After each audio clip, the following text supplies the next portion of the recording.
Hi, Brad Marsh, Philadelphia Flyers, and you're listening to Nasty Knuckles.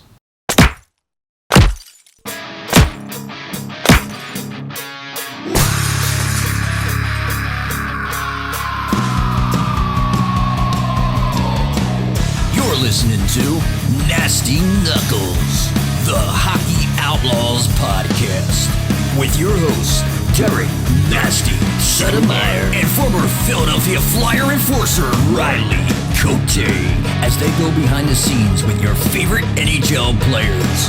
Time to face off.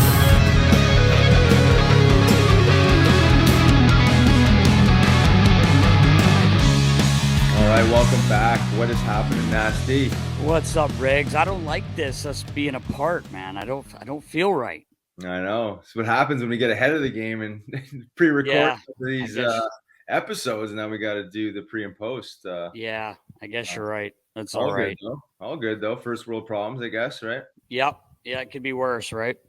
Absolutely. What's going on in your world? You at the game last night? Yeah, man. Went to see the Blues play. I gotta say, man, they're a good hockey team, man. They are big and fast, and they move the puck so quick. Boys played boys played hard, man. They were in the game till the end, empty netter, maybe two empty netters. But, the Blues kind of dominated the game, but, I had to give credit to the Flyers because they played hard. They never stopped. They tied it up. Of course, the trend lately, unfortunately, has been we score a goal and, within a minute. Yeah. We let one in. So it just sucks because they worked hard. They've been working hard, but, it was nice to see. You got to see Chief real quick, Jimmy Montgomery, who was a guest earlier, and then of course another former guest, former Flyer, Braden Shen. Sure. He's one of the greatest guys, man. He came over, saw LV during warm up, gave him a stick, signed it, told him just to keep going top titty, as he was the one that first said that to Elvis. That's why awesome. He says that all the time. But it was a fun night. Elvis had a blast, and just sucked they dropped their sixth in a row here. Oh my God, I know. It's the same trend, They bang out a couple wins and they're back on the wagon of losing consistently. It's just it's frustrating, but it's nice to see, like, especially being there live, and even the games we've watched on TV. They're battling. I mean, they're doing what they can. They're in the game. It's not like they're getting blown out. Well, exactly. Yeah, they were in the game. I mean, they limited the shots. Again, I think Jonesy played a pretty strong game. He did, yeah. And I think the biggest lesson is, like, once you score and you tie it up, obviously that bounce back shift needs to be strong. You can't, especially in the third period. I mean, it's tough to come back from high score.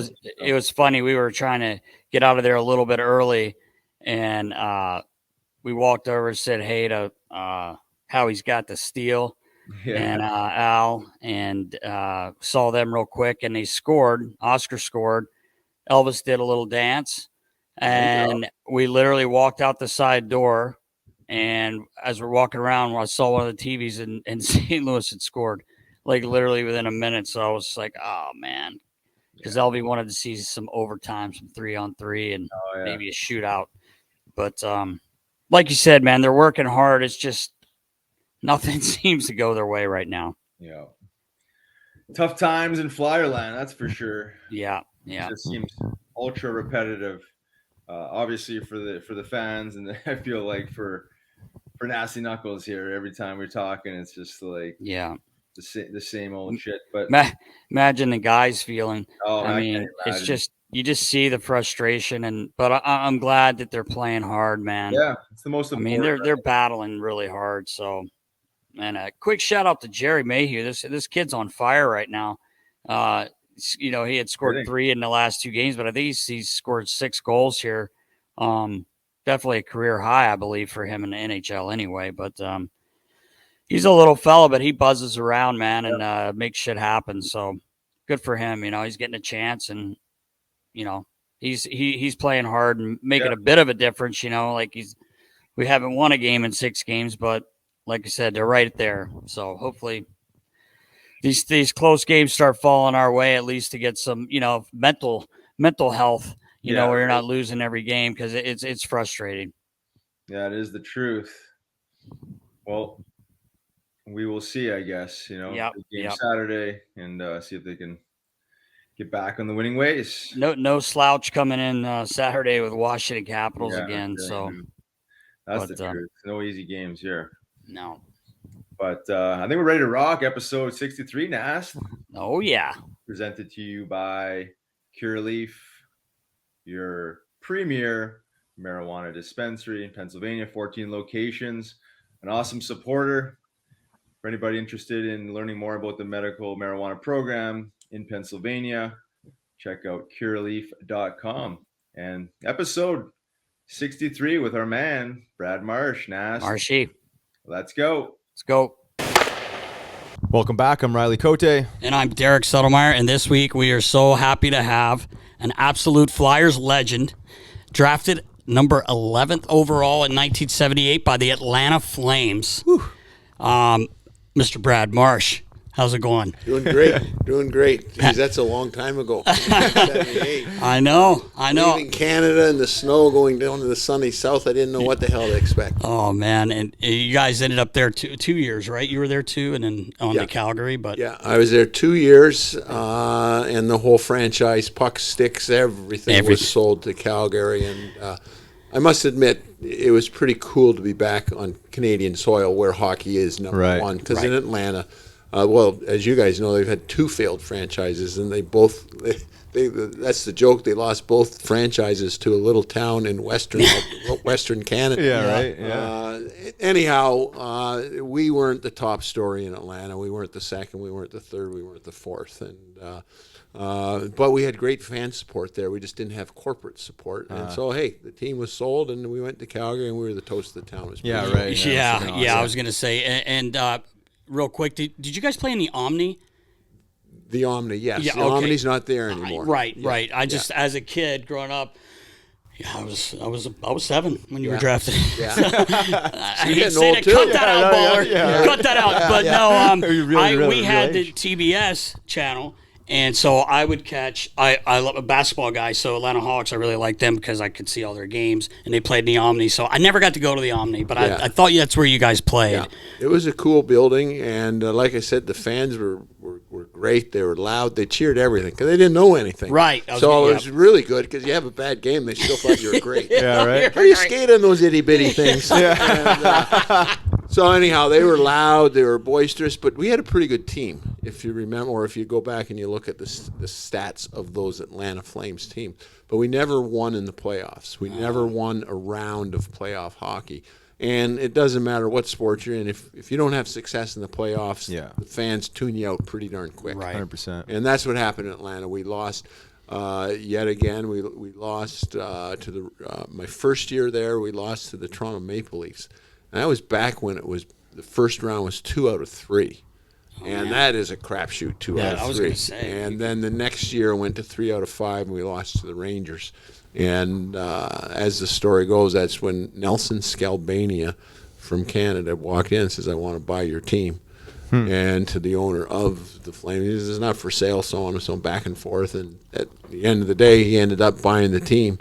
And for $16 million from what, not that I know, but that's what it reported in the paper. Wow. $16 million for a pretty good hockey team. Riggs, you could have wrote a check. Yeah, right. I mean, you should see if any teams are available now. Yeah. Good grief. Good Anyhow, investment. 2 years in Atlanta. It was a lot of fun. And then away we went to Calgary. Yeah. And you just come out of junior, right? I mean, you were fresh and played 80 games, I believe that. So year. If you remember, well, you guys wouldn't remember, but the draft was a 20-year-old draft back then. Oh, I didn't know that. Makes a huge difference. That's right. 2 years makes a huge difference. And back when I was drafted, and there's 16 teams at the time, you were pretty much expected to play. First round pick, you were expected to play, unless you got drafted to Montreal in the 70s. Your career was over, especially a defenseman. Maybe when you're 30, kid, you get a look. They had Robinson, Larry Robinson, Serge Savard,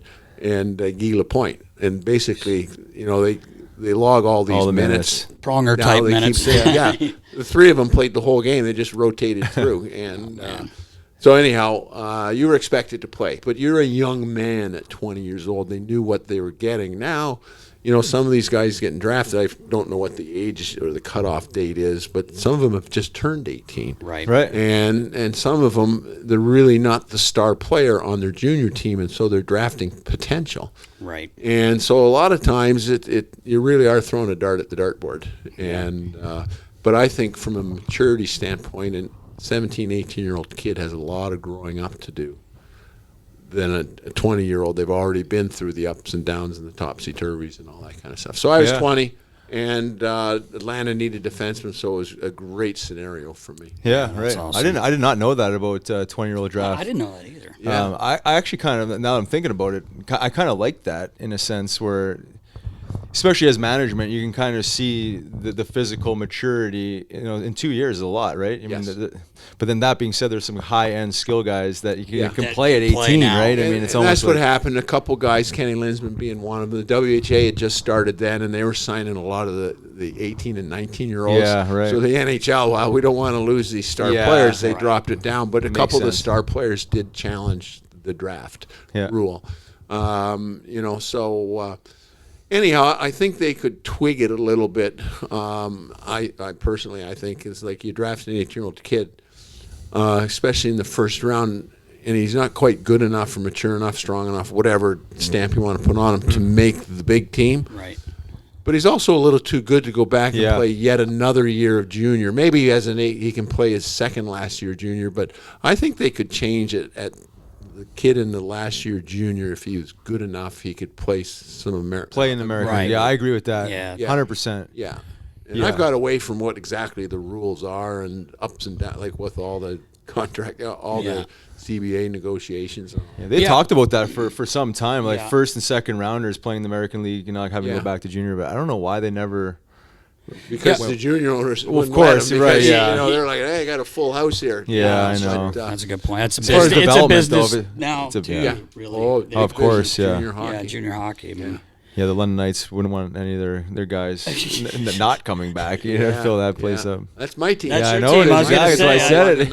yeah, that's The right. Hunter boys have done a great job there. Yeah. A real good job. And the city finally got off their wallets and built a new rink. Yes. And you've been there Yep. because the A few Flyers, times, yeah. Spectacor, they managed the facility. Right. And so they always used to play an exhibition game there, which Yeah. was cool. Yeah, it was.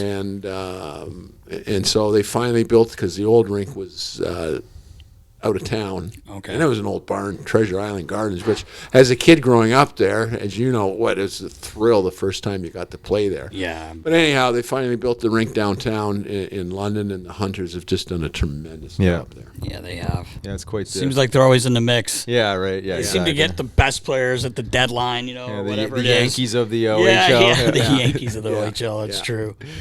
Oh, they man. they do a good job. So, Marshy, tell us what you're up to now. We know we're big supporters of what you're doing and all the guys, but tell us what's going on. Well, there's a lot going on. Yeah, I was gonna say, Yeah. where do we start? You're pretty busy, man. Yeah. So anyhow, with the Flyers alumni, Yeah. and my jacket in the car, which I don't need. It's beautiful. Yeah, It's yeah. Flyers alumni. Yeah. And so between the Flyers alumni wardrobe and the Flyers Warriors wardrobe, I don't have many other clothes, for heaven's sakes. But no, our alumni, as you know, and as Riley knows, and I think all your listeners knows, we're very active, but we're very proactive, and so we don't wait and let for things or events or things that come to us. We're proactive. We think of things to do. We see things that are missing or needed in the community, and we're on it and we do it. And we have a number of signature events that we raise a lot of money. And I like to tell people we raise a lot of money and then we give it all away. Yeah, right. Which is neat. Which is, and a couple. 3 years ago we started a 12 Days of Christmas Giving campaign where, we find or locate lesser known charities. I mean, Children's Hospital, they get all kinds of money, and cancer and heart, all great charities, but they got a lot of money, a lot of corporations. But there's so many, especially through COVID the last 2 years, there was a lot of smaller charities that were hurting. So anyhow, we identified various charities, and 12 days of Christmas giving, and so 12 days leading up to Christmas, we're giving smaller groups or smaller charitable groups, anywhere from $1,500 to $5,000, and then we put it on our website, and then we promote. They get a little more, a few more donations because of the promotion through our website, and we're not very good at math. We called it 12 days of Christmas giving, and it's usually 13, 14. Yeah, right. I think today we did 16 different handouts or donations, and so that's cool. Yeah, and I know we'll get into the Warriors later, but one of the neatest things that we started is Every Child Deserves a Bike. And I went to a charitable event, and they gave a bike away. The charity was Help Hope Live. And they help families that, were maybe in a car accident or they've a spine injury or something like that, and they'll help them renovate their house or buy a van, or they do so many great things for families that need help. If you're in a wheelchair, you have to lower your cabinets, because you can't. True, so anyhow, this event that I went to with them, they gave a bike to a disabled child, and it was an adaptive bike. It was built specifically for that child. I'm trying to think. He might have had spinal bifida or muscular dystrophy or something, but he'd never ridden a bike. And so the bike that they actually purchased for this child was his pedals were with his hands because his lower body was not strong enough. And so he pedaled the bike. They had the chain and the gears going up and down like this. And I said to the lady, Kelly Greens, and I said, "This is cool. I got one question. Can you find somebody in the Philly area? Yep. Can you find them by Christmas? Yep." And so we did that, and the bike arrived on December 24th. Wow. And it was over in PA, and Lucy was her name, and we pull up, and this wasn't designed. It was a full-on flyer household. And they have the flyer flag from their house, and the family comes out. Even the dog comes running out, and they got all flyer. The dog has a flyer T-shirt on. Yeah. So the dad was just over the moon, and we show up, and the bike is there. They take it out of the box, and Lucy Brooks gets on it and starts riding for the first time with her brothers and sisters through the neighborhood. Oh man. Not a dry eye in the place. Right, I was going to say. Mom and Dad, Grandma and Grandpa, me and Joe Watson and Jimmy Watson went there. We're bawling. It was such a special moment. Yeah. And so she got on it, and, she's pushing with her legs, and Joe's pushing her. And she keeps going, faster. Geez, Joe. Joe. So we had to get rid of Joe. Yeah. And, but just to see the clips of her, the film clips of her riding, and the family has sent updates. You should see her motor now. And so each bike, as I said, is designed for the child, and so it's designed to help them build strength in their legs, obviously their core, and they have to put their hands up and they can steer, and the bikes are fabulous. And so we made the presentation. I said to Kelly Green from Help Hope Live, I says, "I'll call you in the new year." So I gave her a call, and I said, "Okay, this is what the Alumni is going to do. We're starting a campaign, Every Child Deserves a Bike. We're going to ask our fans to make a donation, and through these donations and through the Alumni's monies that we raise, we're going to donate a bike every month." And so she went to work, and then so last year, after we started, our first one was in April. We donated 9 bikes. Once again, we're not very good counters. So that was 9 bikes, and it's just wonderful. And so we're going to keep that program going through this year and beyond because it's fabulous. Yeah. Like I said, our alumni is proactive, and we see something, we get her done. It's just awesome. Wonderful. That is. Awesome. That is. And I might say, too, is, and Riley, you'll know this, there's no other professional sports that does what retired hockey players do. The NHL Alumni, we have a chapter in every city. We even have one in Seattle, and they just started. And we still have one in Atlanta. We still have one in Quebec with the guys that live there. They have representation. And so there's 32 NHL chapters, plus some of the defunct places. We have chapters. We have boots on the ground doing events. Not no other professional sports does anything. They don't even come close to what NHL Alumni does. That's awesome. And it's big. It's the same in this city. Yeah. What do the Eagles do? What do the Right. Sixers do? What do the Phillies do? Nothing. Yeah. Compared to, I Yeah. shouldn't say nothing. Right. They're good. They do go to, but it's nothing compared to what our Flyers alumni does, or what Calgary Flames has a wonderful alumni. St. Louis Blues, Yeah. wonderful alumni. And Right. so the list goes on and on and on. Yes, some are more active than others, but we have some kick-ass alumni that are really making a difference in the community. So good, man. So important, right? I mean, that's all you got once it's all done, is to stay in the community and do good. And I've seen a couple of those bikes, man. They're insane. Oh yeah, I they're mean, cool. They're it's cool, a and hell- it's so a hell happy. of a- It's so great when the kid gets on. Oh, it, right, and yeah. you see the smile on mom and dad, and Yeah. and remember Lucy's parents. I can't believe that you guys are here. I can't believe my daughter's telling Joe Watson what to do. It's just For Yeah. sure. Oh Yeah. my goodness, it was What a day. really really cool. And but anyhow, all these alumni things that we do, they all come through events that we do. Right. We have a golf tournament. We play a bunch of alumni games, and we have a Friday night fight events, and so on and so on. But what's really neat about all our events is how much fun they are. Yes, Because they are. like, how much fun is it, Riley, to sit in the dressing room and to hear all the stories from the different eras going on, and yak. It's the best. And It is so the we best. raise money and we have fun and we drink some beer. Right. Yeah. Well, exactly. And in your fantasy your camp that you have with the alumni is so much fun.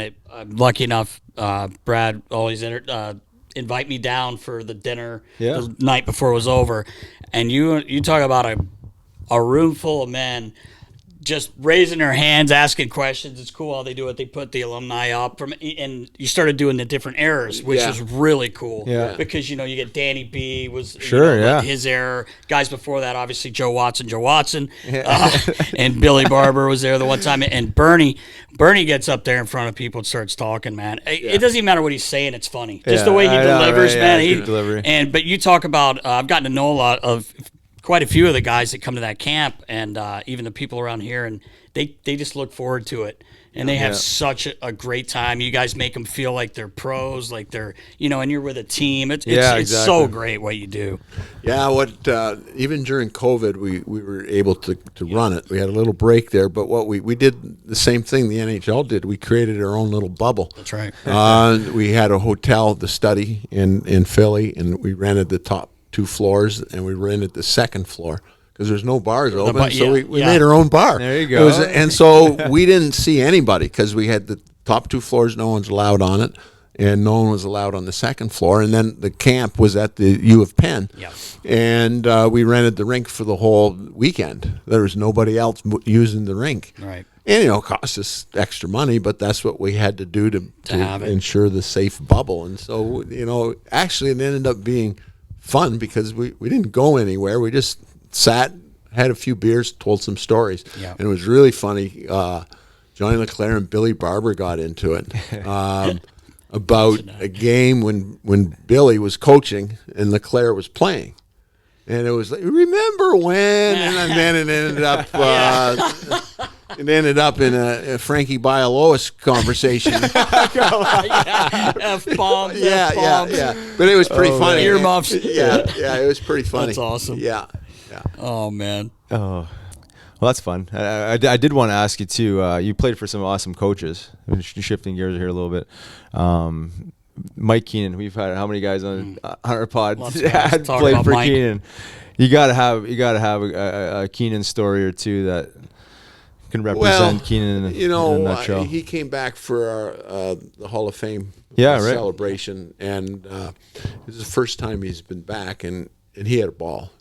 He really appreciated being back, and it was funny. There was a couple times that it was just some of the 84 and 85 guys around, Howie, and Murray Craven, Lindsey Carson. Yeah, him and Bat went at it a lot. A lot. And we got the Barbs were going back and forth pretty good. And, it's all good. I can understand. Everyone understands why some of the guys from the Keenan eras hated him. Right. And everyone understands why a lot of guys liked him because, I had no problem with Mike, although I've found out things that happened behind closed doors since, since then. But when you're a player, as you know, Riley, the object is to play. Okay. And if your coach plays you, you like the coach. Right. Exactly. And so back in true. them That days, is true. Yeah, he it's basically played 4D. Mark Howe, Brad McCrimmon, Brad Marsh, Doug Crossman. Yeah. And I was one of the 4, and so this was long before they started keeping track of ice time. And so depending on how many power plays, because I was never on a power play, but depending on how many power plays are in a game, like I'd be playing 24 to 30 minutes Wow. a game. Yeah. And it was great. And so ice time usually equals good coach. You Right. like your coach. But I got to say this about Mike is my previous coaches to having Mike Keenan, it was the very, very old school coaching. You're out on the ice for 2-3 hours and you just walk through different scenarios on the ice, and it's very boring. Like the coach in Atlanta, Fred Creighton, his nickname is Blue Line Freddy. That's all he ever did. Between the blue lines. Gotta go a little harder, boys. Between the blue lines. Like practices were like watching paint dry, for heaven's sakes. And so Mike Keenan was the first coach that brought this up-tempo, fast-paced practice. And practices were like 45 minutes Yeah. long. And you Remember were someone dead. else said Yeah. that too. And you were dead. But I got so much out of his practices that made me a better player. And if you look at the rosters, there's a lot of players that had their best years under Mike because he brought this philosophy. Yeah, the energy, in. right? And I was not the best skater, as you guys and your listeners know, but I learned to develop into a quick skater. Like, I didn't need to be winning races up and down the ice. I needed to be quick from the front of the net to the corner. Right. Yes. And front of the net to the blue line to take back my ice, which is a modern day term, which I never heard of that scenario back when we played. But so I just had to be quick here and quick here, and strong in the corner, strong in the front. So his practices brought that out into me. And I don't know if you remember Ted Sater, Yes, the assistant yes, I coach, and 2 years. I got a lot of time for him, and I credit him with a lot of my success. I was a I don't know, in my mind, a good defenseman. Oh yeah. But I became a better defenseman when I was traded to Philadelphia, and it was Ted Sater who twigged that first, Brad, you can be better than what you are. And then it was Mike Keenan and his practices and the ice time and the confidence that he showed in me. I flourished under Mike Keenan. that's awesome, yeah. But he challenged you, man. Yeah, he challenged exactly. you. I remember he pulled me off. We were playing in Quebec this first year. And we were picked not to make the playoffs. We ended up winning the league. What do they call that trophy? Oh, what was President's it? Trophy? Yeah, is that what it was? I don't know. Yeah, probably. Well, that's what if Yeah, you're the only best record trophy in the you league. ever want to remember is the It's Stanley Cup. Exactly. Yeah, I know. But we get that trophy. I call it the loser's trophy. You get it for winning your right. conference. Well, big deal. Where is it, Marsh? It's in a box somewhere in the basement. But so we had a good year. We won whatever the trophy's called, and then we win the first round, second round, and we're in the third round against the Nordiques. And that's the famous round where Davey Poulin scored the 5-on-3 shorthanded. Yes. And I was sitting in the box for that one. Me and Stastny were in the box for 5-minute slashing penalties. We were carving each other. There's a couple boys that were good players. The Stastnys. Yeah. They played hard, man. But anyhow, I forget exactly how this playoff series went, but we were in Quebec and we're getting on the plane, and Keenan called me off the plane, and he challenged me in Mike Keenan's way. He says, "You quit on me." I said, "Frankie Biowallace." Yeah. After you, I did. After you, I did. And so anyhow, he says, "You've had a good year. It's the best year of your career, and you're satisfied. You're ready to go home and rest on your laurels and blah, blah, blah, but you quit on me." And I was going back and forth. Not a chance. No way. But he knew what buttons to push. Right, And yes. So next practice, I'm in talking to the guys. Come on, guys. I won't get into all the detail, but basically that's what he did time and time and time again. And I think if you probably talked with a lot of the players, but everybody had that Mike moment where he challenged you. Yeah. And you either went this way or he went this way. And so, like I said, looking back, like, he knew what he doing. Yeah. He knew he what knew. he was doing. At Yeah. the time, I thought he was a Yeah, jerk-off. Yeah. right. That's what he did, and that's what he did in every team that he went to. Yeah. Well, I think when you challenge someone's work ethic and like, you tell someone that they've quit on you, that's like that's like poking a hole in that their. should in their- anyway. It in their- should poke a hole in you. in their character, and right? piss you off. So obviously you're gonna get a response one way or the other, like you said, right? Because Yeah. I mean Yeah. that's pretty hardcore. Yeah, but like I said, there's a lot of players that had career years Yeah. under Mike, and hey, went to the finals twice. And Yeah. there's a lot of people said that '87 was one of the best playoff series ever. Just the way it went back and forth. Yeah. And a lot of people say that '87 team, or that 4-year stretch of Keenan's team, especially the '87 team, was the best Flyers team. Right. Yeah. I mean, obviously, I love telling that story, but Yeah. there's a lot of people that No, think that. it's We had it all. We had toughness, we had checking, we had scoring, and we had a group of leaders in the room. Yeah. Dave Poulin was captain, right. and you had Mark Howe and myself. But you go down the list, we could have 10 captains and 10 Yeah. assistant captains. But that's what makes a championship team, is the leadership in the room. And it's just not the guy that has the seat. Right. You know, 100%. you've been in enough We- dressing rooms. You've been in enough Oh, yeah. dressing rooms. We've It's- talked about that a lot. yeah, Yeah. it's the group that you put together. 100%. And it's the it's the respect that you develop in that dressing room Right. that makes you a winner or a loser. Yeah. Yeah. 100%. Yeah, I've heard that about Keenan with his practices being a high tempo. I think it was Chief that was telling us Yeah, about. I think he was. But we've heard that a couple times, which I appreciate. I think that's probably one of his assets, was understanding the training component, right? The getting guys into proper game shape, Yeah. functional. Then they go from Philly, speaking of coaches, to Toronto. Yeah. And at that time, it was a huge thrill for me to play for the Toronto Maple Leafs. That was my team growing up. And once again, when I grew up in the 60s, there was only 6 teams. Yeah, right. And in Canada, there was only 2 teams, Toronto and Montreal. You cheered for one and hated the other one. Yeah. So in our Marsh household, growing up an hour down the road, hour and a half down the road, we cheered for Toronto and hated the Canadians. I still hate the Canadians.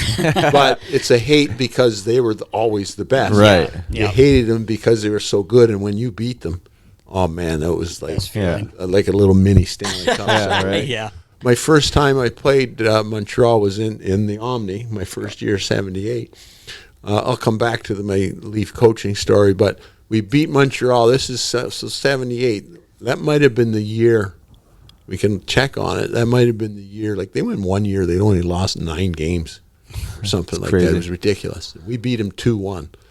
And I hit Cornway, the Roadrunner, at center ice, like a mid-open ice hit. And it was like, wow. I just hit Yvonne Cornway. Yeah. Playing the munch, like, pinch me. But it also was the first time my dad saw me play. Oh. He drove down from London with a bunch of his buddies. They had the big van. They had no beers though at the game or Oh my anything. goodness! Just waters. And My boys. yeah, Dad. yeah. No, and it's just the look on their face when you come out after that he was there with his buddies, and he just finished watching me in the NHL. But Yeah. see, it was a different era back then because there wasn't games on TV all the time. Right. Like my first NHL game that I ever saw, I played in it. Jeez. Like, it's not Wow. now where there's 32 teams and tickets are available. Right. And let's go and let's go and let's go.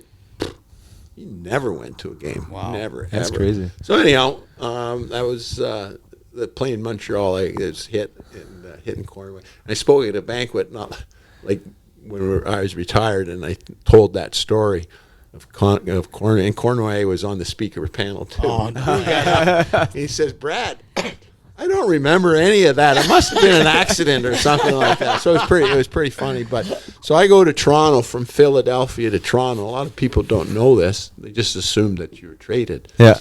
But I was released by the Flyers in the waiver wire. No It was way. during training camp. I thought, at the time, I was a big part of the team and all that kind of stuff. And I get a phone call. And says, well, we left you exposed in the waiver draft, and Toronto claimed you. And it was like, what? Wow. What are you talking about? Doug Sullivan. Come on. Doug Sullivan. That's who they picked up. And there's a big trivia question. Yeah, for I was you. going to say. What did he do? I know. So anyhow, I go to Toronto. It's a thrill for me to go to Toronto. But I get there, and at that time, Harold Ballard still owned the team. He was still alive, and it was the laughing stock of the NHL. He just ran them on a shoestring budget. He didn't care. He was one of those senile old owners. They're in every sport. Yeah, they just do everything wrong. So anyhow, I got there. John Brophy, the legendary John Brophy, was I have a the bobblehead coach. of Brophy. Yeah, he was the coach. What a man he was. Great guy. Tough. Yeah. And then they fired him, and then George Armstrong was the coach. Then Gary LaRiviere was the coach first. Then they brought in George Armstrong, who was an icon in Toronto, and said he didn't want to be coach. He doesn't want to be general manager. So Harold made him coach and general manager. And then he. Is that how it works? Yeah. I'm going to start to say Then he stepped down. They brought in Doug Carpenter. And then Doug Carpenter got fired, and Tom Watt became the head coach. So I was there Wow. 2.5 years, had 5 coaches Wow. in Toronto. in Toronto. And you wonder why that they're in the basement for so many years. And then, when Cliff Fletcher and Pat Quinn, Cliff Fletcher, Chuck's dad, pardon me, they brought them into Toronto, and they turned it around. Pat Burns was a coach there for a bit as well, and they turned around and made the franchise very respectable. But I missed the respectable part. Yeah, that's too bad. But so you go from Toronto, from Philly. They got Pat Croce. We have a whole weight. One of the first teams to have a fitness coach. Yeah, right. And we had the weight set up, nothing like it is today, Right, but in yeah, the old it's like a Coliseum. football team now. Yeah, the old Coliseum here, like we had little upstairs room, I upstairs with remember that, makeshift, and Croce ran us through all the extra workout, and I ate it up because I didn't lift a weight ever until I got here to Philadelphia. Wow. So I get to Toronto, Old Maple Leaf Gardens, and Harold didn't believe in that. He says, "You guys are in last place. Get the first place, and I'll buy you some gym equipment." Oh, He says, my "Well, God. if you bought us some gym equipment, we could work a little Yeah, harder." right. Yeah, exactly. So we called it the bunker. So the dressing room is a historic place, Maple Leaf Right. Gardens, and they had a basement underneath our dressing room, stairs going down to it, and it was, about the same size as this setup that you have here. Painted walls, cinder block walls painted, and they had one exercise bike in it. Remember them old Schwinn bikes? Oh, that you yeah, would of see? course, yeah. Yeah, that's was their training Wow. equipment. One old Schwinn exercise bike in the dressing room. And, Do you have to sign a sheet? So who goes? Yeah, yeah, like, exactly. it's like a list. yeah, and so the mentality in Toronto, we were talking about what the dressing room is like. And Toronto for years had this, I'll say, loser mentality. They were never any. It started at the top and Right. just worked down. The players worked hard, but there was always something missing. And they just in Toronto, they're on a pedestal. I'll never Right. forget my first practice, John Brophy practice, and so we're in the corner and we're skating at the end. So forwards are in one corner, the other forwards in the other, goalies in one, the defenseman in another. So you've lined up this scenario and you're skating laps. Yeah. So this was the mentality of the Toronto Maple Leafs and why they weren't successful. And so one of the defensemen says, "Marshy, this is how we do it here. You're new here, so you go out and lead the first lap and then drop back, and someone else will lead the next lap. But when we're doing 6 laps. When we finish the 6 laps, we'll all be together. Nobody steps out. Nobody does this. We all finish together. That's how we do it here." Oh, wow. And I looked at the guy and I said, "Frank Bialowis," Yeah, for you. and took off. And I lapped him. And I said afterwards, "This is how I do it." And I was not well thought of or well liked in the After dressing room that. initially, but finally they'd say, "Hey, Philadelphia, maybe Yeah, maybe we got they're something working a little harder over there. Yeah, and basically that's what it is. Well, this is how I do it. Right. And so, but that's what it takes. And I'm not trying to put myself on a pedestal, but that's just how I worked. I had to work to stay in the league, for heaven's sakes. And but this is what it takes to make up a dressing room, that you're not scared of the peer pressure that's put on you by the goddamn losers in the room. Right. Exactly. And it takes somebody to say. Then pretty soon the people. There's always fence sitters. Yeah, in the right. dressing room. Yeah. Oh, And yeah. they wait to see if the leadership's strong. Pretty soon they're with the leadership. But if the bad apples are the strongest ones, the fence sitters gravitate there. 100%. And so eventually, hey, we righted that. We made the playoffs that year. Oh, Didn't that's win in awesome. the playoffs, but we made the playoffs. Yeah. And but that's the dressing room. It's a funny thing in the makeup of a dressing room. Same in an office building. Yeah, right. You No. know, in the office, you work with 100 people. You're going to have the cancer in the office yeah. too. Yeah. Yeah, Little water that's cooler true. chat. Yeah, that's right. That's right. It's actually hard to believe that even in that era, a coach would allow that type of behavior to happen, right? I mean, Keenan would never allow that to happen, where all 6 guys are floating through the skate, right? I mean, Well, like, you made it look pretty good. They made it so your head's Yeah. I'm working. But smoke and mirrors, I guess, right? I mean, a coach would be smart enough to tell that you he's would got think. You would think. Well, that's right. Brophy, he had so much success coaching, but like he would be beside himself coaching in today's league. Oh. And so he had trouble back then on how to handle the NHL players, but he had huge success in the minors. Really good guys. And if you get to an alumni event with the Maple Leaf alumni that were on Brof's team, the stories are incredible. Oh, It's unbelievable. Can imagine. Unbelievable. But anyhow, good guy, real good guy. All he wanted to do was win. Yeah. That's an interesting lesson, though, on the the psychology of having a guy challenge that, and how it something disrupts their comfort level, but it does challenge them to being better, right? I mean, it pushes them one way or the other. Yeah. Which And pretty leaders soon, do. it's all about ice time. Yeah. And they got to ship up or shape out, because there's other players that'll take their ice time if they don't step up to the plate or change their attitude. Well, Marshy, moving on from that, I just wanted to ask you a question. Like, I know you weren't like the only guy in your era not wearing a helmet, but what in the world were you thinking not wearing a helmet? I mean, As I tell people, though, is I grew up in the 60s watching NHL, the Toronto Maple Leafs on the hockey night in Canada. Nobody wore a helmet. yeah, And that's so when I made the league in 78, granted, I wore a helmet through junior. right. I wanted to be like the guys I watched on team, Alan Stanley, Tim Horton, Bobby Bond. I wanted to be like them. I actually wore a helmet for the first in training camp. I wore it for the first couple games of the season.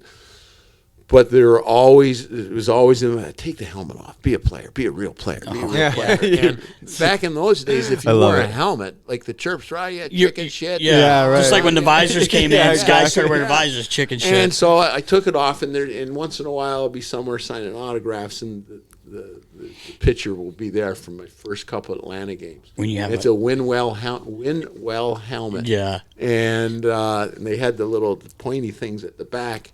When I wore it, the trainer Norm Mackey. Yeah. Okay. Who was in Philly. Uh-huh.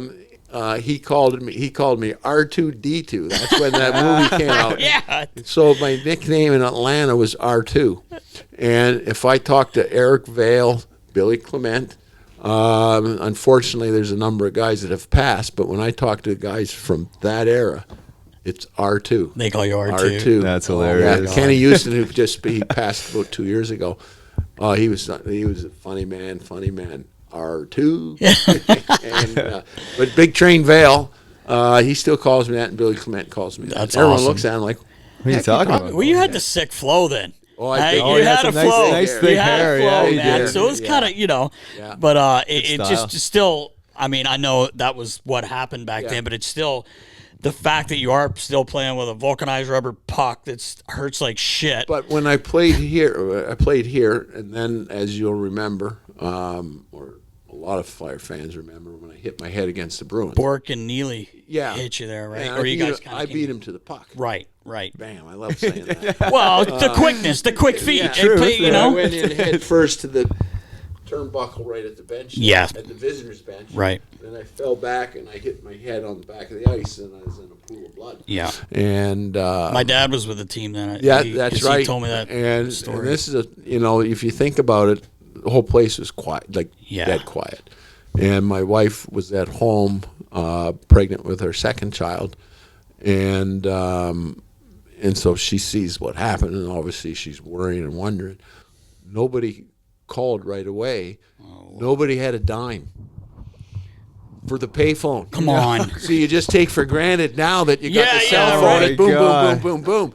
No one called. It's like, and there's no payphones down in the tunnel. Right. Right. Old Spectrum. Right. And so the neighbor kid come over and knocked on the door and said, "Mrs. Marsh, my dad says you might need a babysitter." So off she went she met me at the hospital, and but well, it's funny now, but I still have people come on. I thought you were dead. Thought you were dead. But I gave it the Hulk Hogan, as I refer to it, when I was on the stretcher before I went off. So it would happen around the red line, and they're stretching me off, and you go around the net, and the Zamboni doors open, and I gave it the Hulk Hogan. Yeah. Went off. The place went crazy. So I get to the hospital. They know I'm okay. They did all the tests. And this is funny too, but back then, so I come. The test, if you had a concussion, what's your name? Brad Marsh. What's your phone number? And if you remembered your phone number, you're good to go. Good to go. Get back out there, kid. Yeah. And then another question was, what's your wife's name? Some of the guys had trouble with that. Yeah, I was going to say that could be bad. But it was simple back then. It's nothing. And so I go to the hospital. They do all the tests, and I said, I'm hungry, and I ordered a pizza. And they knew that I was okay because I was hungry and had an appetite. He ate the pizza, and I'm sitting there kind of relaxing. And the doctor comes in and says, "You'll never believe this. Ron Hextall just scored." And I said, "Frank Bialowis." Come on, I'm shaking. I'm really messed up. Yeah, I know. Something happened. I'm definitely conking for sure, right? So anyhow, now, there's everyone always says, "Oh, Hexy scored. Were you there?" No, I was in the hospital. And so I was checked out the next day. I missed a week, and I thought I was okay, but looking back, I should have taken a lot of time off. Right. And so that's when me and Keenan started fighting, because my ice time, my minutes went down. Right. I wasn't playing, and I remember we had a big FU fight. I got off the elevator. He was getting on the elevator, and then it just, I don't know what happened, but it blew up, and we were back and forth each other. You're not playing me in this, and he's going, "Well, you're no good anymore," and all this. And we're going back and forth, what the hell's going on here? Yeah. So once again, I kind of challenged him to play me. Yeah. And so then that year we lost, and I wore a helmet for the rest of the year. We lost in 7 games to Washington in the first round. And so anyhow, I go to Toronto the next year, and I said to Patty, my wife, I says, "I got to take my helmet off." And she goes, "Why?" And I said, "Well, I just want to make sure you're okay with it." Because while I had it on, I was never hit with so many cheap shots from behind, high sticks, elbows, Really? late hits, and everything. Take the helmet off, I wasn't getting hit anymore.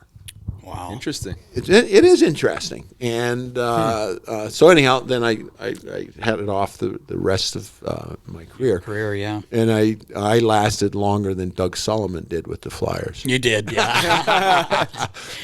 But that's simple. You get traded, and you always have in the back of your mind, you want to do good. Mel Bridgman had a great career in Calgary. He was good here, and he was real strong in Calgary. But as you go on, and I remember when I left Toronto, Tom Watt was the coach, and my only goal was to play longer than he coached, and I did. Right. And I did. That's awesome. And he was your college coach, and nowadays I don't know if I'd make it, because I don't go around the cone very nice. Yeah. And I can't pivot, and so on and so on. Yeah. So Tom Watt took over, and he said, "I got a plan, Marsh." He said, "You're not going to play tonight." So I'm a regular with the Leaf defense, 30 minutes a game. You're not going to play. I want to try some of the younger guys, and I got a plan. Okay, that's fine. That's all good. Well, 40-some games later, I still hadn't played. Oh, boy. Without even an explanation. 40 No way. So I just got in better shape. I'd ride my bike to the Maple Leaf Gardens for practice and ride home. And you know, it was. I knew I wasn't going to play. So I just accepted the fact. I went into the GM at the time, Floyd Smith, who I had just signed a 5-year contract with Toronto. Come on. So I always say Floyd's the smartest GM. Yeah, right. Right? And but it was a 3-year hockey contract plus a 2-year coaching contract. Oh, really? And Okay. so I just went in and asked to be traded, and so I bided my time, didn't say boo, and I was traded to Detroit in February. So I go to the rink to get my stuff, and Tom Watt's there. And I said, Tom, whatever, 38, 40 games ago, you said you had a plan. And that's fine if I'm not part of your plan. But you're in last place when you came up with your plan. And guess what? You're still in last place. So your plan didn't work. And I said, one of these days, I says, now's not the time. One of these days, next time I see you, I'm going to ask you what your plan was. And you better have an answer for me. and so I didn't see him. I'd never seen him. And I saw him, Calgary Flames had an outdoor game, one of the very first outdoor games, and I was back for it. And Tom was there. And first time I saw him was on the bus. And everybody was there. It was a big celebration. Now's not the time to ask him what the hell his plan was. Right. So I've never seen him since then. Oh, really? And, yeah. It was, so anyhow, but once again, you take the hand that was dealt you, and I went to Detroit. Everything was great in Detroit, and I went from Detroit, and I went to, then I ended up in Ottawa. Yeah. But part of the deal was, like I said, I had a 5-year contract. When I went to another team, the coaching clause fell away. Okay. That was just with Toronto. Right, so the 3 year. And then after my option year, after my second year of the contract, the third year of the hockey contract was an option. Detroit had the right to exercise the option, or if they did not want to, I would go back to Toronto. And so I remember I said Cliff Fletcher came in and was really turning things around with Pat Burns and all that. So Cliff drafted me in Atlanta, first round, 78. And so Cliff says, look, Brad, I'll be honest with you. You might be the seventh. You're going to be the 7th, 8th defenseman, and if you play, it'll be 6 sparingly. I will not send you down, but you'll be here all year. If you can, go find a deal, and I'll make it work. So you start calling around, click, but that was the year of expansion. Okay, all right. So I said, well, I don't really want to play in Tampa. It's Florida. I got 4 kids. I want them to grow up in Canada. Right. So I called. I don't golf, but Kenny Houston, old buddy from Atlanta, he has a golf tournament in Chatham. So he has this golf tournament. He calls me up to go to. I hate golf. I just organized the alumni tournament. I hate golf. Pardon me. But he says, oh, can you come to town? I don't golf. I said, who's going to be there? And he says, this player. Oh, and John Ferguson's coming. And I said, I'll be there. Well, John Ferguson was the director of player personnel for the Ottawa Senators. So I says, I'll be there. And so I go down to the golf tournament, and I look, and I find Fergie. He's on the putting green. I walk up. It's Mr. Ferguson. It's Brad Marsh. Oh, Marshy, how you doing? He says, where are you playing next year? And I says, well, that's why I came to this tournament. I want to play in Ottawa. He says, really? You'd come to Ottawa and play? And I said, yep. He says, okay, consider it done. Really? And consider That was it done. easy? Yeah. And so then the next trip. day, Ottawa, they had no business getting an NHL franchise. They had no money. Bruce Firestone was the owner. They had no money. But how the expansion vote went down, from what I understand, is Tim Hortons was bidding, Carmonas, who owned CompuWare in Detroit, and Bruce Firestone was bidding with his Ottawa group, and Phil Esposito and his Japanese investment group was bidding for Tampa. Well, Tim Hortons, they were bidding to put a rink in Hamilton. They were so confident that they were going to win, they tried to change the payment terms of the team. And from what, once again, I understand, Carmonas and Illich hated each other from minor hockey. Mr. Illich owned Little Caesars, and Carmonas owned CompuWare, and they hated each other from minor hockey. And Mr. Illich said, nobody vote for him. I don't want him in the league. So here's two of the richest guys that my should have been God. just given a franchise. And Bruce Firestone, who, like I said, really had no money. Well, he had more money than us three put Yeah, together, right, but right. not in NHL terms. Right. And he says, "You got the money?" "Yep, I got it right here." No one ever really asked to see it, and so he reneged on payments like right out of the gate. But he boy. got a franchise, and then of course one went to Tampa, and so John Fergie he calls Mel Bridgman was the GM. And I got traded for all those years before. Yeah. It's kind of a funny story. My first NHL fight was against Mel Bridgman, and then I got traded for him, and then he's the GM of the Wow, team. that's interesting. And Mel calls back and says, "We'd love to have you, Marshy, but we can't afford you."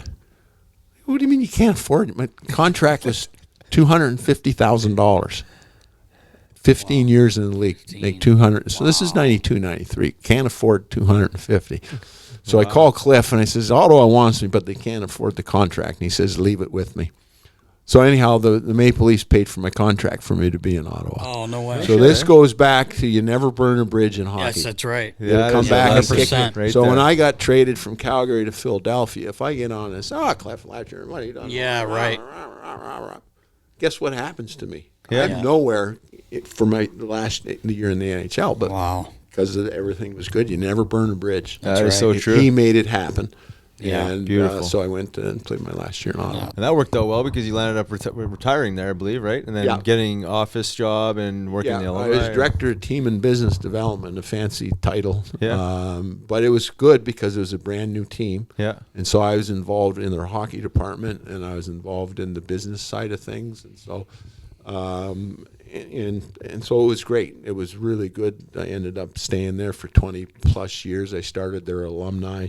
And ran it for the 20 plus years I was there. I started the Senators Foundation and Wow. all that kind of stuff. So it was good. We enjoyed living in Ottawa. I bet. But as I said, there's too many politicians there. It's the capital of Canada. Right? Yeah. Yeah. Yeah. But it was It's a great. occupied right now. You though, left, right? you left out Marshy's Yeah. upstairs. I used Yeah. to eat lunch there every day before the well, game. when they built that rink there, Yeah, the new rink. the owner of the team, Rod Bryden, at the time, because he took over from Bruce Firestone in year one. Oh, jeez. They were building the rink and they couldn't find anybody to occupy the place where my restaurant. So he called me and says, "Do you want to go in the restaurant business? I'll give you a hell of a deal." So he gave me a hell of a deal, and it was a lot of fun. I didn't know what I was doing, but it was good. It was a success, and it was the place to be. It was, And, yeah. Great name. It was really good, yeah. And but then when Melnick bought the team, I forget what year, he just put the screws to me, and I had a 10-year lease, and he just litigated me out of it. At the end of the day, his lawyers were bigger than my lawyers, and his pockets are deeper than my pockets. And so Marshy's 1996 to 2009, that was the last year. That was a hell of a party when it was closing. It's a nice run, though. Yeah, it was good, and it was good, and it's funny because I've stayed in touch with so many of my employees from them because we built it. It was just like a hockey dressing. We built it as a family, and the simple work ethic that I brought to the game, it was brought to the restaurant, and we had so much fun. And I'm in touch, still talk to them. And when I go back to Ottawa, I still see a good number of them, and it's really neat to see them grow up, and they all got families now. Yeah. And it's really cool. We had a very, very special thing in Ottawa it was the Palladium, then it was the Corral Center, then it was Scotiabank Place, and now it's Canadian Tire The Center. centers here has changed Yeah, names a yeah, few times yeah. too. Not as many. But it was good. as- Ottawa's good. Two of our 4 kids still live in Ottawa. that's great. Yeah, so we're up there. Well, when COVID's done, we'll be up there often. Wasn't bad scenery serving the lunches either when we went up there. In Ottawa there, or Marshy's. Yeah. It's a big part of the It sales was, pitch. it Yeah, of was, course it yeah, is, and yeah. it's smart. It's smart. No, it good was, marketing. but it was great. Yeah, But a lot of the times he would pop his head in and say what's up to me, and Harry would we would go up there for lunch a lot. But it was yeah. there. Like I cooked at the restaurant. Like that's I just great. wasn't. That was my job at that time. That was my job, and so I was there 7 days a week and open to close, and it was fun. All 4 of my kids worked there.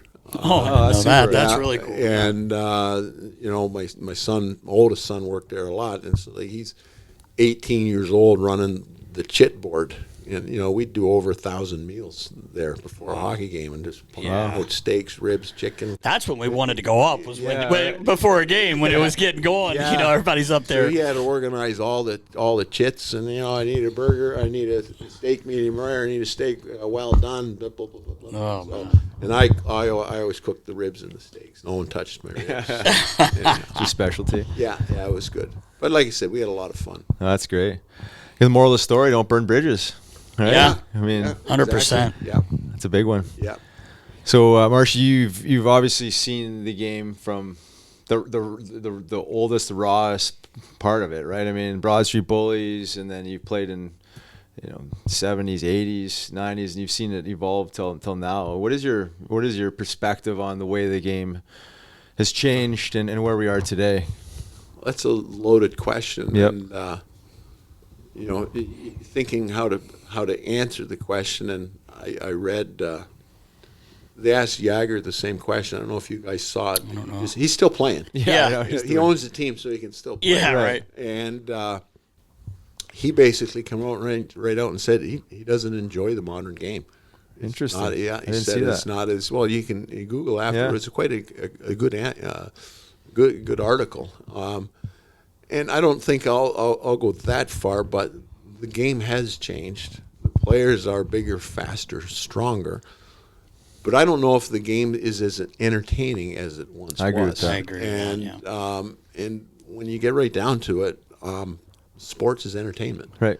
And we were talking yesterday, Riley, when I was driving up to Washington State Park for a site visit. And we'll have to get into that. We keep going off in different. And the one observation that I often make is about creativity, and that comes from a guy that had no creativity at all. Get to the red line and dump it in. And I just, as good as the players are right now, I think they're just ingrained from minor hockey all the way up to play a certain way, a certain system, and they're always, there's 5 minutes left in the game, therefore you have to play this system, and so on. And they've learned the game standing behind a pylon waiting for a whistle to blow. Do the drill well, beautiful drill, but there's no creativity there, and there's far too many coaches in novice hockey playing. They shorten the bench. They play their best 9-year-olds or 8-year-olds. They shorten the bench, and they're playing the 1-2-2 at 9 years old because they got to shut down that team. Like, what the hell's that? Yeah. And so back to the question, I don't know if it's as entertaining. It's too predictable nowadays, and the league drives me crazy. When do people cheer? Yes, when there's a goal scored. 2, when there's a hit. 3, when there's a fight. And they're taking the last 2 of those things They're trying out. to take it out. I know. Like, I don't know who counts the hits at the game. Like, I watch the game. There wasn't a damn hit Yeah. late. But then you read, oh, it's a physical game. There's 47 hits. Where? Yeah. He's bumping More of a shoulders. bump, yeah. Yeah. And so our teams are so well coached now. Like, they know exactly what to do for 60 minutes. Right. As opposed to just go and play. Yeah. And I had no coach. I came to the bench. I was 15 playing for the Knights, and I come to the bench, and the coach Bill Long says, "What were you doing there, son?" And I says, "Well, I thought." And he stopped me there, and he says, "Do me a favor, quit thinking. You're hurting the team." Yeah, right. Yeah, exactly. And a simple statement, but I use it so many times. It's Hockey so is a true. game of reaction. Yeah. And when you take that Instinctive. split second Yeah. to think, and that's where we go back to all these systems that the guys. What drives me crazy is when they play a shift, they come to the bench and they get out their iPad, Oh, my God. iPad on the I know, bench. What I the know. hell's that? And it drives me further crazy when I see all 3 coaches looking at the TV on the floor that Yeah. they have behind the Yeah. bench. It's nonstop. It's too much. Yeah, it's too much, and so anyhow, the game is good. I disagree with the rules. The rules committee every year they come in and they make all these new rules, and it's good, but I think they got to stop tinkering with it and let the players play. Yeah, Right. I agree. Yeah. Well, we had Joel Farabee on, and we talked about this exact thing about how coaches can allow their players to be more creative. I don't know if you saw the interview with Martin St. Louis there when he took over, but he talked about exactly that. Too much rigid systems, and it's taking away creativity. And he was speaking from his perspective when he played. So he wanted to maybe be more loose with his players, or give them a little more rope to be creative and not worry about making these mistakes. They're going to make mistakes regardless, but not making mistakes because you're overthinking. Yeah. You make a mistake because you're trying to make the instinctive play, and you make a mistake, it doesn't work, and then. Well, it's like you said, you're almost like a robot. You become a robot. You know, yeah. like.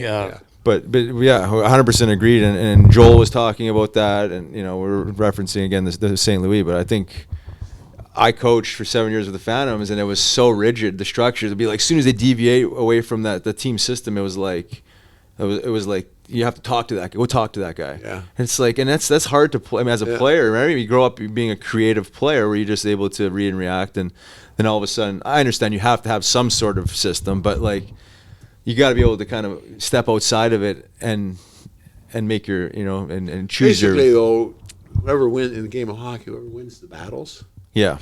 is going to win the game. That's right. And for sure, that'll never change. yeah, and so you can take all your and they will coordinate whoever wants it the most and all that. Like the game of hockey is different than the other sports. Yeah. Like football resets every play. Right. Quarterback, hut. If you're Peyton Manning, Omaha, whatever the hell that is. Yeah. And then it resets every play. Baseball, every play the pitcher throws it to the catcher, and every third pitch or every fourth pitch there's a hit, and then you react. Right. Basketball, you got the guy coming up the floor bouncing and the ball in his other hand, he's going, well, I don't know what that means. Yeah, calling the play. Yeah, calling a play. But it's set. And the guy's walking up. I'm not a big basketball fan. But in hockey, it's a game of reaction. Yeah. All 18 players that are dressed, 19 if you include the goalie, not the one that sits on the bench. All 19 players contribute, some more than others. But I always use the example when Brad Marsh has the puck behind the net. My teammates, they react to Brad Marsh having the puck off the glass and out. Yeah, Mark right. Howe has the puck behind the net. You react to Mark Howe having the puck. It's this. Yeah. Mark threads the needle up and breakaway. Right. And so true. hockey's a game of reaction that happens like this. And once we start thinking and Oh, start yeah, thinking it's we too got to late. be in this lane, and I have to have my stick in this passing lane and all this kind of, the game gets bogged down in detail and it gets slow. It's slowed down and it becomes boring. Yeah. And it's just. It's funny you brought up the iPad thing. Like even when I was still on the team, that came out a few years before that, and it's like, first of all, half the time you're trying to get the IT guy to fix it because it like something happened in the center anyway. It's more it used to happen 3 times a game, and the coaches are flip players. This thing's not working. Having a guy run out. But the funny thing is, one of the guys said to me, like, I wish we'd get rid of these because once in a while, I guess it's okay if it's a timeout. And I don't know if you're looking Like at power something. play stuff or but something. when the game's going on and you come off the bench and you grab the iPad, you're missing everything that's going on. Yeah, you're not That's paying how you attention. As a player, like you how you can't. learn. Yeah. You need to be watching Focused, yeah, what's exactly. going on. And it was funny. Jake Voracek, he loves the iPad. Yeah. And I would always laugh at him, like, why the fuck? Every fucking time you come back to the bench, I got to see what's going on. Yeah. This and that. And I'd laugh at him. But the funny thing is, Lappy, Ian LaPerriere, would always come talk to Jake. So the first few times he'd come down right after Jake, probably was on the ice a little bit too long, a lot of breath. And he'd get back and Lappy would start going, Jakey, look at it, look at this. And I would hit him. I would hit Lappy because Jakey'd be like, let me get my breath. Hey, give me a minute. So then Lappy started coming down, standing there, waiting, and then Jake be like, okay. And he would show him something. But I would say to Lapp, I'm like, I know that's what they have to do now, like as the coaches. Yeah, well, the coaches, no, you yeah. don't The have the to, coaches but do, the yeah. coaches have him doing that Right, as, of course, as the yeah. assistant. And, it's like, he even was like, they're not watching the game. Like when it's going on. I like I said, I think there's maybe a couple times where you can grab it, maybe a timeout. too much of a distraction. But it is a distraction. I'm 'cause just reaching. thinking when you're telling that story, some of the coaches I'd have, like, they'd come down and just whisper in the ear, like, you're no fucking good. Yeah, right. You don't need any analytics. Right. That's You're no exactly good. right. Oh my God. And I remember That's great. back to Freddie Creighton, Blue Line Freddie. I remember my first year. So this was a learning experience. We play in Pittsburgh in the old Igloo. And I step out from behind the net, and I try to pass the puck up through the middle. I forget who one of the goal scorers intercepted and scored, win the game. So, everyone's going out after the game. I'm down in the dumps. This is my first year, I don't know, 20 games, and I gave it away. I didn't need a video to tell me. Right. It was a tape-to-tape pass. Yeah. And Great pass. You snapped it. yeah, and so once again, I get off the elevator, and Freddie Creighton's getting on, or vice versa, and he goes, "What are you doing here?" I go, well, it's a tough game. I feel bad, And he says, well, your teammates are all out having a beer, getting something to eat. Get your ass over there and join them. Oh, I don't know. I feel bad. He says, look, you're going to have a long NHL career. If you're going to get this worked up every time you make a mistake, you'll go nowhere. Learn from it. You made a bad pass. And he joked. It was right on his tape. It's you. It was on you. The loss is on you. But learn from it. Right. Now, Right. get over there and get out with your teammates. Lesson learned. Right, 100%, right? Yeah, I don't need to look Simple at anything. communication. Yeah, no, exactly. Yeah, and so anyhow, there's all kinds of lessons like that can be learned. Keenan pulled me off the plane, and so on and so on. I could go on about coaches. You don't get that in an iPad. Right. And I think that the iPad and the analytics have become a crutch. And they're important in this day and age. I think we all can agree on that. But it's replaced communication. Yeah. It's replaced the obvious. Like, what were you thinking about? Yeah. Instead of trying to soothe the situation, or maybe if you're in this position, Right, or right. this position, You can justify anything. Yeah, just Well, get the job done. that's a great point, Marshy, because I remember there was a coach here when I was still here, and he was. If a mistake happened on the ice, and I don't even mean you made the mistake, I mean the puck hit the board and went the way it would not normally go, he was losing his mind. Yeah. And it's your fault. And in my head, of course, I'm not saying anything. I'm the pigeon equipment guy, but I'm just like, dude, it's a fast game. Shit like that happens. Yeah. You can't expect the guy to know that's going to hit. And they would, I don't know if you ever had a coach like that where there's nothing you can do in some situations. Yeah. Like you said, this game's fast. You're supposed to be here, you're supposed to be there. Just get it done. And crazy things happen. Bounces happen. I mean, we see it every game you watch. That's what you do after you make that mistake. Exactly. Crazy Right, how you Exactly. react to it. Exactly. But we all had teammates, good ones, that make the same mistake you did. Nothing happens to them. Yeah, But right. when you're doing it, happens to you. Yeah. What the hell are you thinking about? Yeah. Marsh, you switch gears to your baby, the Warriors. I mean, can't say enough good things about what you've done there. And the guys, they're all great guys, if you want to talk about that a little bit. Well, yeah, the Warrior program, I think everybody knows, it started with a Learn to Skate back in 2018. And then we had a practice at the Wells Fargo Center. And then there was the outdoor game against Pittsburgh, and we were granted the legacy grant from I wasn't aware that every time there's an outdoor game, the NHL and the host team, they have a legacy grant that they present to a charity of some sort. Right. So, we were asked to put some suggestions forward, and there's great suggestions. Children's Hospital and in the Ron McDonald House, I think were some. And, there's great suggestions, and at the end of the day, the Warriors got the legacy grant, if you will, and we took that money. And there was myself and Rob and Jason Pentesta, who we all worked in the Right. and so we're pretty happy that the Warriors were selected, and we took that money and bought a year's worth of ice and bought our first uniforms, and not to sound corny, but then the rest is history. Right. Continue. What's great about it is they're a great group. They've bought into the program, and the program is more than hockey. It is developed into something that the program encompasses the family. Yes. That's what it's all about. It's the family. It's the wives. It's the kids. It's these guys are looking out for each other. Like, we have a real team. Yeah, there's some personalities in there, which is going to happen when you have, geez, we got 80 plus It's players now. unbelievable. It's gonna You're up happen, to but- 80, God. But the guys look out for the guys, Right. and the program is there. And then we like to say we're improving lives through the sport of hockey. Right. Sure. And 100%. the dressing room is a powerful thing. We've talked about it a little bit, and Yeah. you guys have been in a lot of dressing like rooms. therapy. It's a powerful thing, and to get out on the ice and sweat, and then to sit in the dressing room afterwards and bust your chops, Yes. and so on. These guys now have someone that understands them, What and they they've can gone talk through. about, and they just. You don't talk about what they experienced with your neighbor in suburbia. Right. And so Right. it's just all like-minded people and busting chops. And sports is so great. Team sports is so great.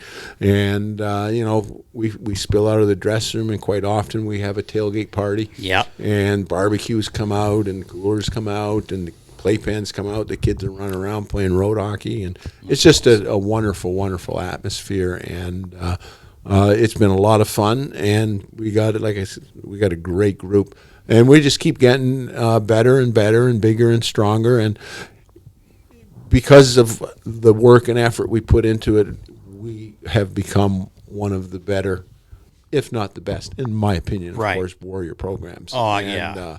And it's everyone hates us in the warrior world. Sounds about right. Well, when you Flyers win all three organization, right? tiers of a national Yeah. championship, Yeah. that might Yeah. that might do it. But it's cool. We've helped a lot of other warrior programs get Yeah. started. I would imagine you're like the model. Yeah, Teams would like to go. Like, we're not men's hockey. Right, We're not a men's yeah. hockey team. Like, we have a player manual. We have a code of conduct. Everybody has to sign it. The players police it themselves. We have strict policies. Right. And when you run an organization, you have to have rules and regulations. And but anyhow, it's great. The wives are great. The players are great. The wives have a group that they get together and talk about the husbands. Yeah, right. Bitch, complain. Yeah. exactly. They can just do. But Yeah. it's great, and you know what? We've got players that have never played before. Yep. We've got players that haven't played since they're a kid, and so we have 3, almost 4 teams of different tiered abilities. Right. And and the guys that can't play or haven't played much, they're just sponges. They're just eating it up. And Right. it's really great to see their development. And so the program's growing. We do fundraising, and our alumni is a big supporter of the Warrior program through guys coming out to coach and be at practice and get to know the guys to financially. So a lot of the money we raise goes right to the Warrior program. And so, which brings us to the Alumni's brand new event. It's a fundraiser for the Warriors and the YMCA of Bucks County, which has an incredible veterans program. The Veterans Wellness Initiative is what it's called. Okay. And so we brought them in to partner. And so anyhow, the event is a walk, run, and stroll. It's at Washington Crossings Park on April 23rd. It's been 2+ years in the making. We started talking about this a long time ago. And the whole idea initially was to do a major event. The alumni do a major event with and for the Warriors to not put them on the map, but to create awareness for the program, what we do. But we couldn't do it, 1, because we couldn't find the right location, and 2, because of COVID. Right. And so now we have the right location because we wanted an historic venue. Yeah. And so we're at where our start-finish line for the walk, run, and stroll is right where Washington and his troops slept. And our running route is the exact route where Washington and his troops marched to cross the Delaware. And so it's really cool. That's cool. And it's a fun. So, we don't really have to raise awareness for the program because it's become. I was gonna say that. Yeah, but It's well known. we would like people to come out to now meet the players Right. and see the difference and hear the difference that this program has made. And so we're going to have lots of alumni there. A lot of the Warriors will be there, and a lot of veterans will be there. And so it's going to be a great day at Washington Crossings Park. And That's awesome. you can sign up. Just go to the alumni website, flyersalumni.net.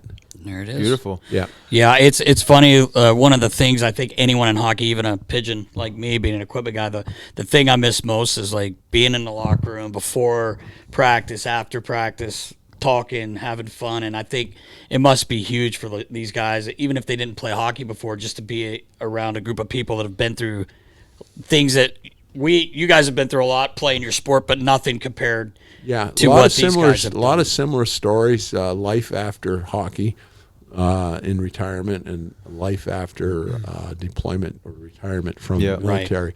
The divorce rate is pretty similar. The number of jobs one would have is pretty similar. Yep. Right. Bankruptcy problems, unfortunately, mental health. Yeah. So many similarities between the hockey players, and when I was in Ottawa, we did a lot with the military up there, and we actually did a lot of speaking with each other, and it's mind-boggling how similar. Oh yeah. Our bodies are banged up, their bodies are banged up. Yeah, right. Identity crisis too. I feel like they come back and they're trying to reinvent themselves or find purpose. A lot of players, like their ego has been embodied and playing for so long that all of a sudden it's like, well, how do I fit in society? How do I connect and find community? Yeah. And I think that's what you guys provide essentially is community, connection, and the locker room. And one team. of the things that's happened is because the program has become so strong and so recognizable, we're getting sponsors. We don't even know them, and they call up. Hey, we heard about the program. We saw the program. How can we get involved? And so, Toyota is one of our biggest sponsors as well. Not as big as the Alumni, but a big sponsor. Very appreciative of their support. Paul Muller and the Toyota Group, but they saw us on. They started seeing. They follow the Flyers Alumni because they're supportive of us. So they started seeing on the Twitter all this Warrior stuff. Yeah. They called me. Yeah. They called us and said, we want to get involved. And That's so awesome. Their logo is on the jerseys. They bought Yeah. our first set of jerseys. It's great. And then, but through that, we have mental health set up, behavioral health, I should say, set up for all the players. We have a partnership with Array. It's a phone call away. Boom, boom, boom, boom. Yeah. And they're talking. It's available to their wives. It's available to their kids. And we have a number of players that are utilizing that. So it's wonderful. We just finalizing a process with Newman University. Just because Newman, they bought a foursome in our alumni golf tournament, and they saw all the Warriors there, and they said, what is this here? Yeah. And because we always bring all the Warriors to all the alumni events, and they work the raffle tables, and they volunteer, and they play, of course. And they, what's all this stuff? And so from a simple connection of seeing them with us, we have a continuing education program set up, and the Warriors are going to be able to go to school, get a diploma, go to school, graduate, and get a diploma. And it's unbelievable. Well, all the stuff that's That's coming. great. And I said to Newman when we were in a meeting, I says, you don't know what you're getting into. I can't wait for the first Warrior to graduate. We're going to take over your party. That's right. The biggest tailgate party that you've ever seen. And they're going, oh, we love it. We love That's it. So great. Anyhow, it's going to be good. And our first guy, I think he started already. But anyhow, so all these good things are coming out of this program, and it's coming out of it because of how these guys have handled themselves. Right. I mean, let's face it. We started to learn to skate, and Riley, you've been to the practices, the coach. Mm-hmm. If they're a bunch of wahoos, like this program has died long ago. Yeah. Right. But it's how they've embraced the program and how they've embraced the Flyers' involvement, how they've embraced the alumni and the alumni's involvement. What has made this program what it is? Right. Is they realize that this is cool. Yeah. And they work hard. They work hard at being a Warrior. Yeah. Right. Just They're you proud. work- They're proud. Yes, Man. just like Yeah. you worked hard representing the Flyers. Yeah. And myself as well. Like, Right. You wore that crest. you were proud of it. And you can tell they are. Yeah, they Marshy. are. You can tell that they are. Yeah. We've become friends with a lot of your guys, and just a bunch of beauties. It's your fault that we've lost some games. Whoa! They come and all of a sudden these damn skates are no good. Jesus, Murphy. Bad sharpening. Yeah, Bad sharpenings. I sticks. fixed all the skates. Hey, listen, there's one thing I can't fix. Devin Riccio, one of your captains, With his hands, big or- Dev. Wow, he was a sharpshooter. This guy, Dev, hit the net. I've watched you. Actually, he did score the last game I was at, so I got to take that back. But no, I'm kidding around with Dev. But love all the guys, and Duff's here all the time. A lot of the guys come over, and we end up sitting here for an hour and a half. I'm supposed to be working and shooting the shit. But Riley and I love you guys, and you've done a hell of a job, man. And it is more than I can't believe. I mean, I can believe, but it's amazing how popular and how people know about this program. Yeah, it's and it's map. awesome. It's great to see. We're at games, and people know who they are. Yeah. And it's awesome. It's awesome to see.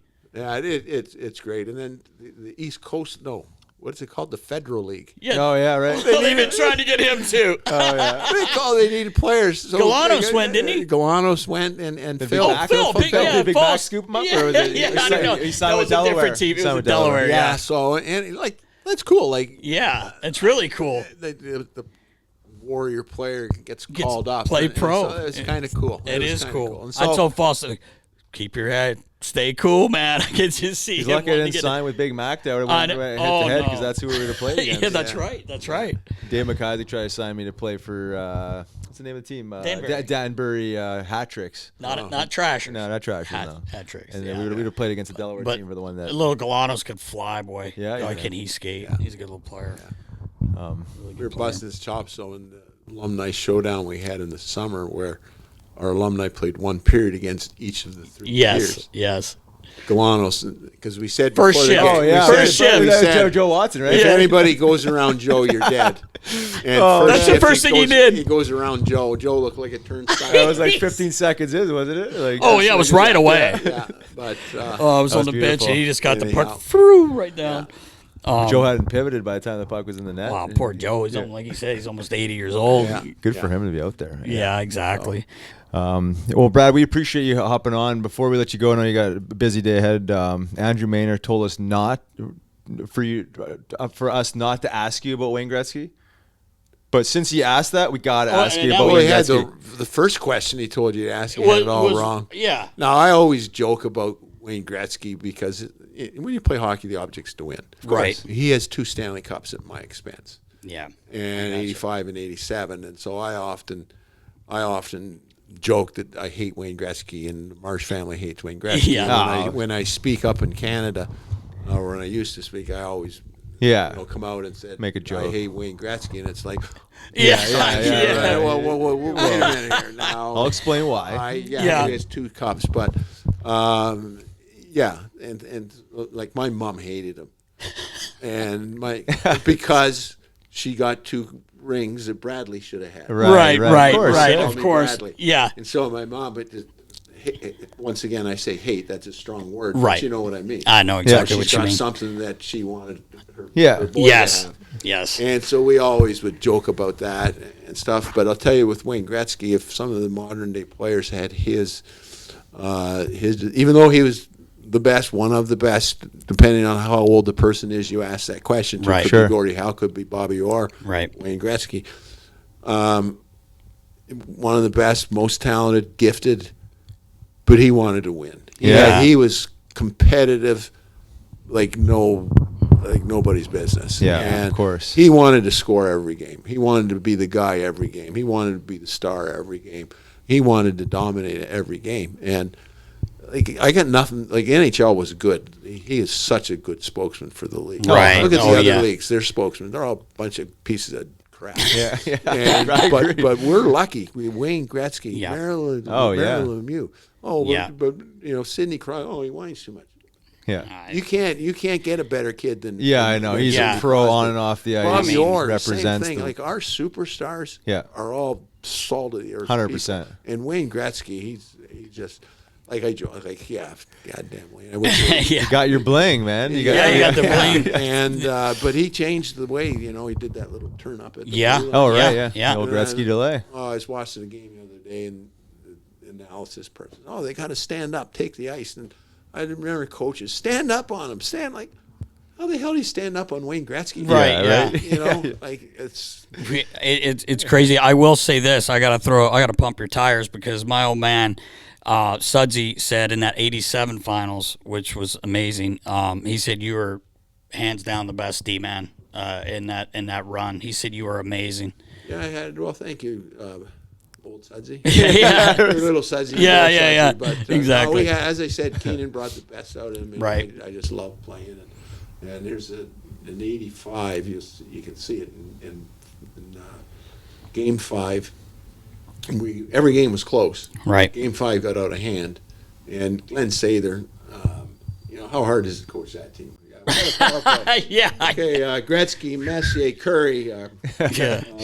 Cough. Why don't you? Yeah, cough. You want to go? Okay. And then, so the score got out of hand, and I forget what it is, 7-3 or something, 7-2.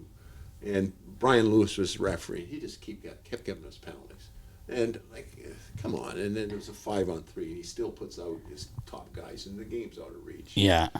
So I end up in a fight with Don Jackson, and I did pretty good. And he's cut, he's bleeding. I rip his stuff off. I'm throwing all his stuff in the crowd, his jersey in the crowd, his gloves are in the crowd. I'm throwing them all in the crowd, and we're going, Frankie Bialowas. Yeah. And so anyhow, the two funny twists to that is, so we're going back and forth yelling and screaming, and we were swearing and all that. And I turn around and my parents they were in a position to come to the games, and so anyhow they weren't at all the games, but they were at a previous game in Edmonton, and the guards, that's Mr. and Mrs. Marsh, how are you? Great to see you. And all. So they moved them down to better seats, like they're behind the bench, and I'm going, and I turn around, and there's my mom. Well, I've never sworn. I don't swear much anyhow. Right. Never in front of my mother. And she's looking at me like, Bradley. Yeah. Oh my! I'll never forget that. But anyhow, so fast forward years later, I'm retired in Ottawa, living on Shaughnessy Crescent, and Don Jackson's hired as the assistant coach, and he's living on the other side of Shaughnessy Crescent. So I'd see him. I never brought it up because it's a hockey. Right. Yeah. Right. But my boys, they had seen the clip of me beating him up and him bleeding and throwing stuff in the crowd and all this kind of stuff, and then they've heard me talk about it, especially after a few Yeah. So Eric, my oldest, he tells it real funny. So he would go to the bus stop every day, and he'd be standing there, and Don Jackson's kids would go to the bus stop, and every day my son would look at it and say, my dad beat up you. That's so good. A little street credit. Yeah. Oh, that's But great. anyhow, hockey's such a right. such a small world. It is. It's a big world, but it's such a small world, and you're so intertwined. And Right. Don Jackson's a great guy. In the heat of the minute, I thought he was a knob, and I'm sure Yeah. he thought I was a knob Right. in Yeah. the heat of the minute. But that's- great guy. Yeah. Great guy. Kind of how it used to be. Right, yeah, Where it was exactly. so You just friendly. compete, You you know, just like you compete, you hated Yeah. the other team. Drink Yeah. a couple pops after, Yeah, and we're all after good. it's Yeah. it is what it is. Yeah. But Marcy, we do thank you for your time. Yeah, You're thanks a a lot. busy, Thank you. busy man. You have a lot going on, and like we said, tremendous job with the Alumni, Flyers alumni. Yeah. And now Come with on the out Warriors. to walk, run, and stroll. Yes. We're coming. April I'll be there. 23rd. We'll be there. 100%. Thanks, Marshy. We appreciate it, man. Thank you, guys. Yes, sir. That episode was brought to you by our friends at fansophilly.com, the ultimate fan experience, all Philly sports. Looking forward to the big Nashville trip, Nast. Oh my God, it's coming close. It's very close, and I hope you're getting your sleep now. Oh man, I am resting up. Do it. 'Cause I There's am no resting excuses. up. No excuses, man. I'm taking Yeah. your room key from you. I might handcuff you to me. The only problem is you're way stronger, and I you don't can know just about pick me up and Fuck take me. 85, Nast. Right in your weight class. Right in your weight class. You could toss me around, I'm sure. Yeah, I don't know about that, buddy. But looking forward to it. Should be a great time. Again, it was 500 plus Flyer fans. That was Yes. a couple months ago. Who knows where that's at right now? I don't know, maybe the Flyers record may affect that, but well, at least we got 500, and that's a solid crew. So looking Yeah, forward it's going to to be that. a lot of fun. I can't wait, man. They do a great job. It's going to be awesome. Yeah. So fansofphilly.com, Check them and out. a big thanks to the man, president of the Flyers alumni, coach of the Philadelphia Flyers Warriors disabled veteran hockey team, Mr. Brad Marsh. He's amazing, man. He has so much on his plate every day. I don't know how he does it. Yeah, I know. I hear you. Yeah, I know. He's done an amazing job. I mean, since he's been back in Philly it's been some time now, and taking control of the Flyers alumni, the amount of effort he puts into that, the events. I mean, again, it's juggling a lot of balls, chasing after people, sponsors, gluing it all together. Probably chasing after the Flyers alumni is probably the hardest part, getting responses and getting guys down in some of these events. But he's got a heart of gold. Again, that Warriors program's insane. It's amazing, man. All the friends we've made from that is awesome. Just a great group of guys, man. Yeah, no, absolutely. So it was nice to reconnect with him. He is probably the guy I see the most with Flyers alumni for obvious reasons. He's at every Flyers game, and obviously just floating around the rink there. So it was nice to connect with them in a different setting, and just have a face-to-face conversation around some of his highlights and some of his experience he's had over the years. Yeah, it was. I was obviously a kid when he was playing here, so I've known him for a while. But I know we brought up the time where he was hit by Neely and Bork. Clean hit, but fell and hit his head. My dad said it was a scary situation, man. I was shocked that he went back to not wearing a helmet. Yeah, I know, right? I mean, it's just Marshy. It's an old school way of thinking, I guess. Hey? Yeah, man. I get it. Yeah, I get it. I mean, I had an eye surgery in Columbus Blue Jackets training camp. They told me to wear a visor, and I couldn't wait to get the visor off. And it was just like, a person with common sense and some rational thinking skills have been like, "Are you crazy? Like, yeah, right. It's got eye surgery, dude. Like, cover that thing up." And like, no. What am I telling you in men's league?